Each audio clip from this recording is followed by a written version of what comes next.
Задолжителната имунизација за прв пат е воведена во Велика Британија. Законот гласел дека е задолжително вакцинирањето против мали сипаници. Од тогаш обврската за вакцинирање на децата се развила на начин што ќе вклучува различни видови на стимулации или казни. Во некои држави во САД децата не можат да пристапат во јавните училишта без да бидат вакцинирани.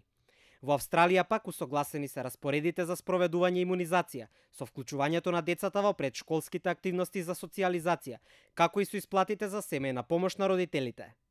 Вакцинацијата е услов за вработување во некои институции, особено во здравствените установи. Во Европа сликата е мешовита. Студијата од 27 земји членки на ЕУ во 2010 година, вклучително Исланд и Норвешка, покажува дека 15 од нив немаат задолжителни вакцини. Во меѓувреме Италија додаде 10 вакцини на својата листа на задолжителни. Франција и Романија подготвуваат нови закони кои ќе ги казнат родителите на невакцинираните деца.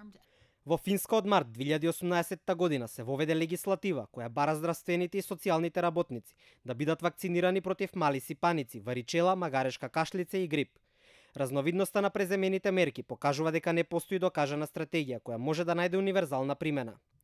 Експертите тврдат дека иако задолжителната вакцинација може краткорочно да го реши проблемот во светски рамки, на долгорочни патеки подобра организација на здравствените системи и силни стратегии за комуникација може да се покажат како поефикасни. Задолжителните вакцини за здравствените работници и за јавноста може да доведат до брзо и ефикасно подобрување на стапката на имунизација, но на крајот тие носат со себе и високи трошоци.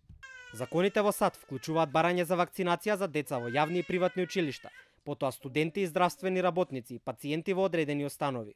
Постојат ситуации кога доаѓа и до законско ослободување, односно исклучок од вакцинација, по различни основи, како што се медицински или религиозни причини, за време на епидемии, поради привремено или трајно изземање од вакцинација од медицински причини или со изјава од лекар.